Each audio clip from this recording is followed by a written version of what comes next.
It's still tied 2-all in the 11th. 1 on, 1 out. Aaron the hitter. Hank swings. It's back. Home run for Henry. Here comes Johnny Logan heading for home. What a greeting he gets. Our Braves have clinched the pennant. And here's Hank Aaron, the hero of the night and the season. It's a mob scene at home plate. The whole game's out there, laughing, shouting, jumping. Bedlam breaks loose in Bravesland. It's true. The Braves have won the pennant. They're champions of the National League.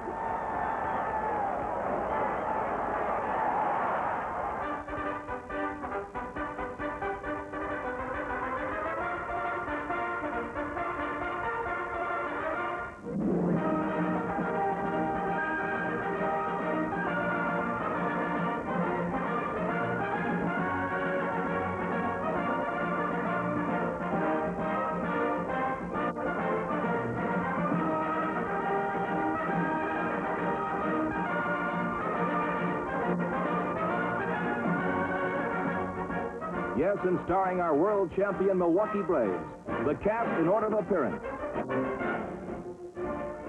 Leading off and playing second base, Alfred Red Shandy.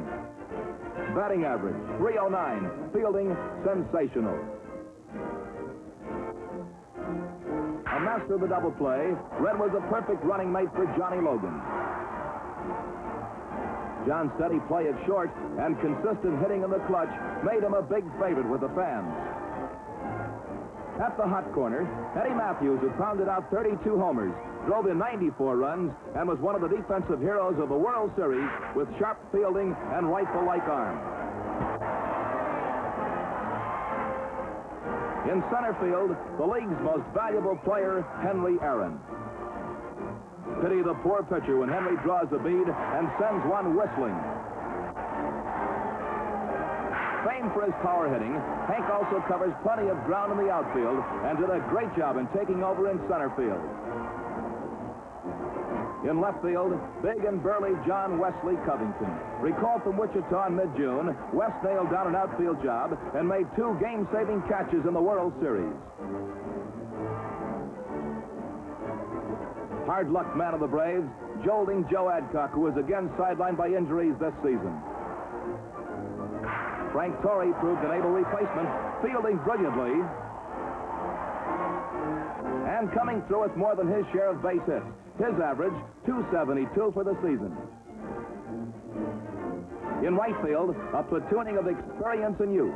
Veteran Andy Pafko and rookie Bob Hazel, who contributed so much to the pennant drive. Catcher Del Crandall, whose early season clutch hitting got the Braves off to a flying start. Del Rice, considered one of baseball's smartest backstops. Charter member of the Braves' Big Three, Warren Spahn. Another 20-game season for Spahny, who's the Braves' best bet for baseball's Hall of Fame.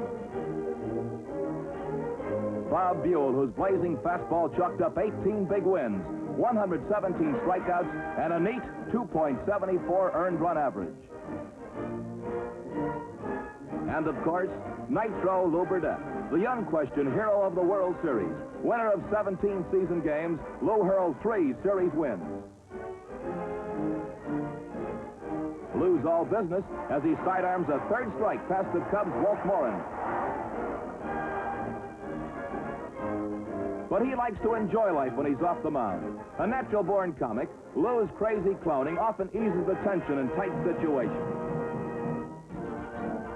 Yes, it's an all-star cast that heads for Bradenton, Florida in the spring of 1957. Well remembered as the bitter defeat of the '56 season, the Braves are a determined bunch as they launch their spring training.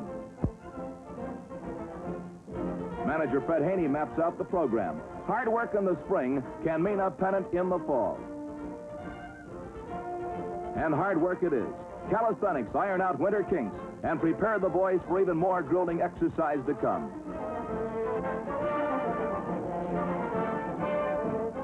Hours are spent in learning how to get the jump on the pitcher. Just like the Army days, it's done en masse, by the numbers and in quick cadence. The sweat's really beginning to roll. three-way training sees Buell pitching, the batter bunting, and Andy Papko barreling into the bag. That's the way to show 'em, Andy.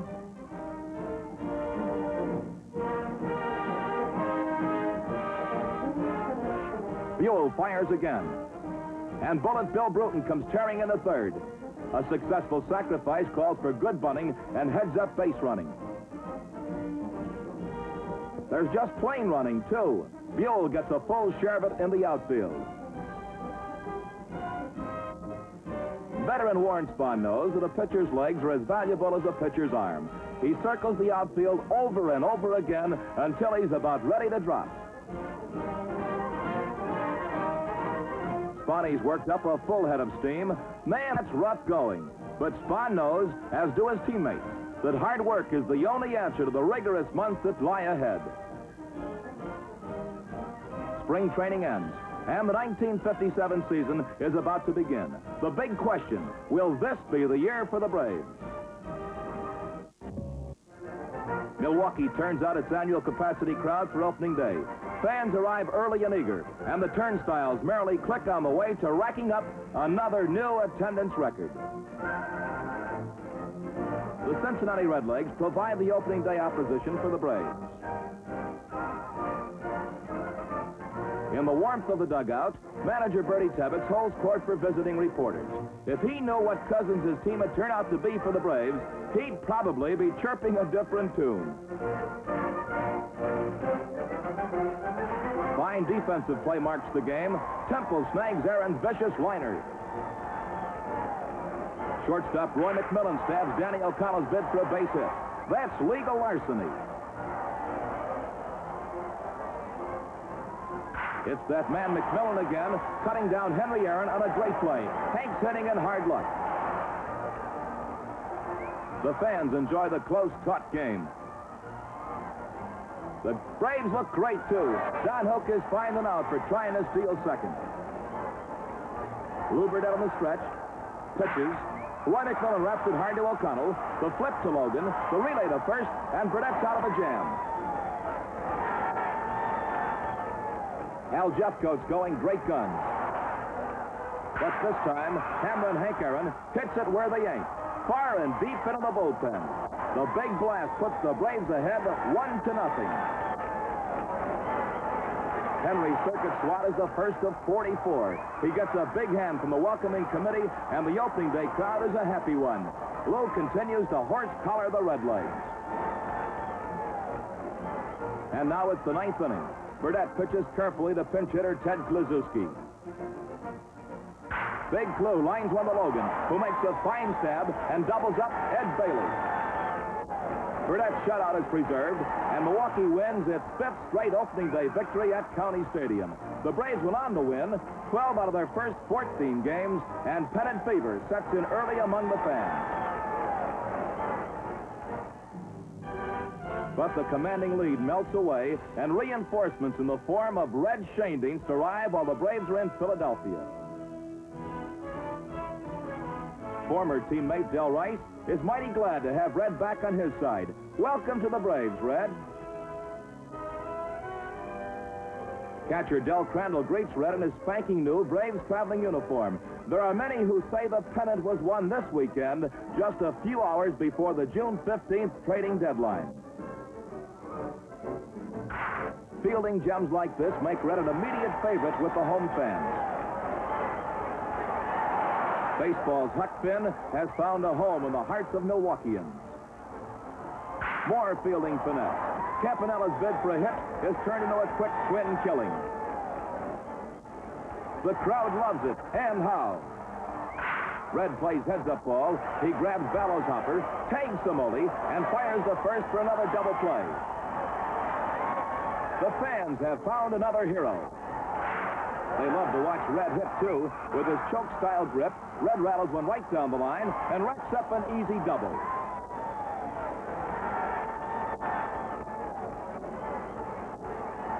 One of the best switch hitters in the game, Red provided the spark that ignited the pennant flame.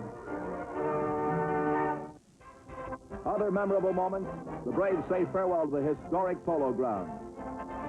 Ruben Gomez is on the mound for the Giants. Standing plays down a perfect bunt that gets away from Gomez. Torrey follows with a humpback liner that looks like a sure hit, but shortstop still makes a sensational catch and holds on for dear life.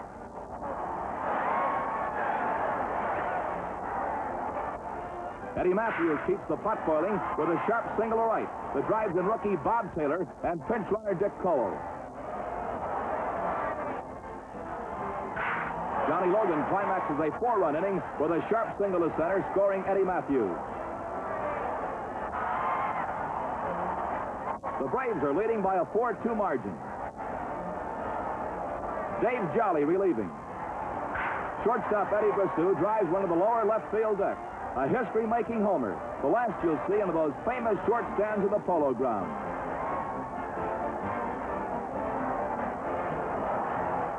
The Giants prove troublesome as Whitey Lockman singles to right.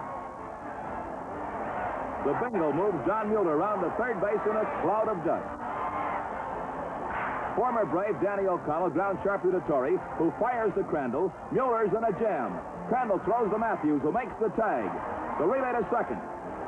Too late. Ray Jablonski hits a routine pop to left, but neither Logan nor Covington can come up with the ball. A big break for the Giants. Hank Sauer is pinch hitting. He comes through with a sharp single to left that scores 2 runs, which give the Giants a come-from-behind victory. The Braves leave the Polo Grounds for the last time. More than anything else, it's the Braves and you fans who are responsible for the changing face of baseball. The Dodgers, too, are heading westward, and famed Ebbets Field is visited by the Braves for their final series. The Braves are reluctant to say so long, for they dearly love to bang the ball in the cozy confines of Brooklyn's ballpark.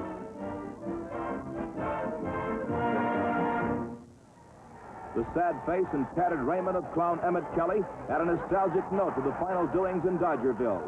1957 is really a history-making season. A happy one for Braves fans, a sad one for Giant and Dodger rooters.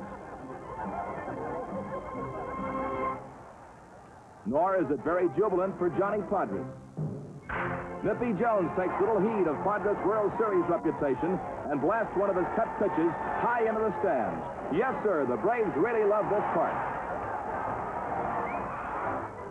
They can't do this to me, says Johnny. But Henry Aaron proves otherwise, and the ball takes another ride. When Hank gets good one on the ball, it's long gone and far away. Circuit swats like this enable Aaron to set the homer pace in both major leagues. One thing about Podres, he won't give up. So now it's Andy Pafko's turn to pound one out of the park. The Brooklyn outfielders are really getting to meet the fans in the stands. 3 homers in 1 inning build up an early lead for Milwaukee, which is exactly what you need against the Dodgers. The ever-dangerous Duke Snyder gets the home run habit and drives in 3 big runs. Looks like another one of those typical Braves Brooklyn Donnebrooks. Now it's 8-7 in favor of the Braves. Brooklyn is still threatening, and manager Fred Haney decides to relieve with his ace. Lou Burdette doesn't seem to mind working overtime. A sidearm pitch to Charlie Neal. Eddie Matthews grabs the hopper and really rifles it to first. Burdette's fine relief chore stops the Dodgers cold, and the Braves own a big win over the Bums. Milwaukee took 12 out of 22 from Brooklyn during the season. The flags fly high over Ebbets Field and end another chapter in baseball history. The Braves' winning ways have the fans turning the turnstiles at a record-breaking pace. And with the second-place Cardinals in town, the sold-out sign is a familiar sight. Even bleacher seats are at a premium. The fans line up in large numbers for a perch in the park. When it comes to waiting for the gates to open, well, every fan has his own way of marking time. These fans, the bleacherites, are the backbone of baseball. The gates are opened, and the big push is on. Servicemen, youngsters, Young men and old from every walk of life jammed the stands to watch the Braves play ball. For the 5th year, Milwaukee led the majors in attendance and set another brand-new National League record. One of the big attractions, the batting duel between Henry Aaron and Stan Musial. Henry's average fell off following an ankle injury, while Stan the man upped his to win another batting crown. Sports-minded Norman R. Klug looks forward to a big game along with Joe Carnes and owner Lou Perini. In extra innings, the Cards lead 4-3. Torrey keeps our hopes alive as Del Ennis misses a shoestring catch and a slight fly to left.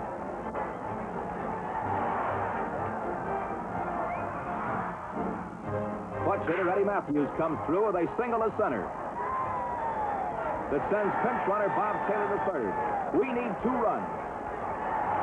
Come on, gang, let's pull this one out of the fire. It's that man again. Aaron drives in Taylor with the tying run. Eddie Matthews rounds third and comes charging home. It's going to be close. Safe.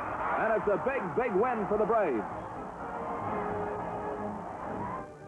The next day's Sunday doubleheader is marred by heavy rains, and the ground crew works overtime. Special absorbent chemicals are spread to dry out the moisture-soaked infield.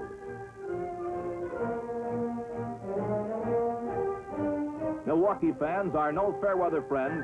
They're ready for anything, and they came to watch baseball. The slippery footing provides some rare defensive treats, like this double play launched by Red Schoendienst. Looks like a blizzard in August.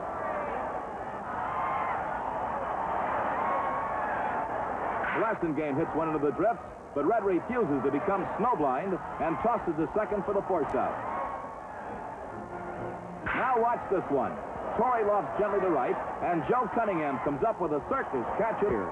These are the kind you have to see to believe. Braves lead 6-2, end of the 7th. But Stan Musial whistles a single up the middle, and the Cards are fighting back. Who can eat at a time like this? Gene Conley on the hill for Milwaukee. Alvin Dark drives a single into left. The Cards are desperately closing the gap. They say you can't part a boy and his dog, especially a hot dog. Casco comes through with a clutch single that drives in 2 runs. The Cards have overcome a 4-run deficit. They tie it up at 6-all in the 9th, win in extra innings, and go on to sweep the doubleheader. It's indeed a dreary day in Braves land. The Cards return to Milwaukee for a pennant showdown in late September. In the clubhouse, manager Fred Hutchinson discusses the Braves' batting order with one of his aces, pitcher Larry Jackson. The pennant's riding on every game now. The Braves are a determined bunch as they take the field. Victory's in sight, but they're not forgetting 56. The game is tense and dramatic as they come. Musial's single to center sends Wally Moon to third. The Cards are threatening, and some sharp defensive play is much in order.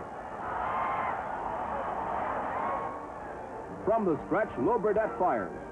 The ball is hit sharply to Logan. He throws to Crandall. Moon is trapped. Crandall to Matthews. Back to Crandall. And crash! It's a big, loud out.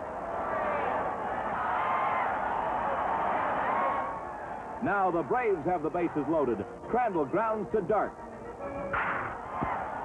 The play is at home plate, and a charging Adcock is cut down by Hobie Landreth. The bases are still loaded. Burdette hits to Casco, who whips it home for the force on Pasco. A run means the pennant, but we can't cross that plate. Come on, Torrey, get a hit. But with the bases loaded in the 10th, Torrey grounds to Musial, who fires home to force Demeritt. The throw back to first doubles up Torrey. This game is one of frenzy and frustration. It's still 2-all. Conley holds the Cards in the 11th, and Logan starts things off with a solid single to center. This inning, we've got to do it. We've been waiting 5 years. Let's get it now. And get it we do, as Aaron hits his historic home run to bag the bunny.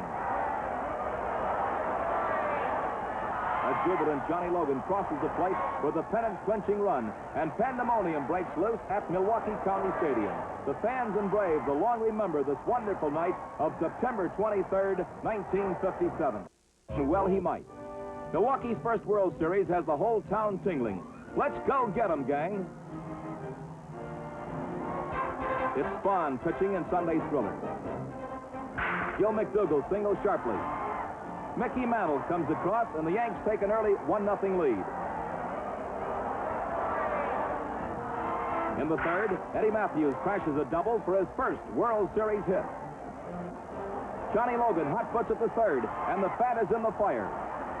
Hank Aaron comes through with a terrific clout that scores 3 big runs, and the Braves take a 3-1 lead.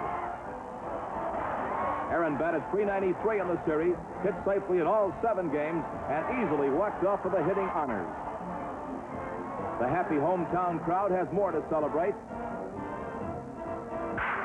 Frank Torrey follows up with another home run. Frank picks a great spot for his first circuit squat in the stadium.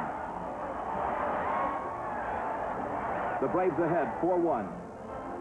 Spahn pitches magnificently, but only 1 out from victory. He gives up a soft single to Yogi Berra. Spahn stretches, delivers, and Gil McDougall lines when it just eludes Red Schoendienst's desperate leap. No wonder these Yanks are perennial champions. They just don't give up. 2 on, 2 out. Howard at bat. He connects solidly, and the ball is going, gone. A 3-run homer that ties the score. The Yanks won 2 of the first 3 games, and a win today will give them a commanding lead. The Braves fail to score in the 9th. With Tony Kubek on first, it's Bauer at bat. Hank hits a screaming drive. Kubek tallies the lead run. The chips are down now. Nippy Jones takes first after being nipped on the foot. Felix Mantilla running for Jones. Bob Grimm is the Yankee hurler. He fires. Johnny Logan laces one to left. This scores Mantilla with the tying run. Is Johnny going for 3? Whoops! Get back there, Johnny. The pitch to Matthews, and there it goes. What a spot for a homer. The Braves come back to win 7-5. Eddie's the man of the hour, the hero of the game. The Braves go on to win the World Series at Yankee Stadium, and all Wisconsin stages a wild and woolly celebration. After 5 fabulous years, the frenzied fans receive their reward. The Braves are National League champions. The Braves are world champions. Hail to the Braves!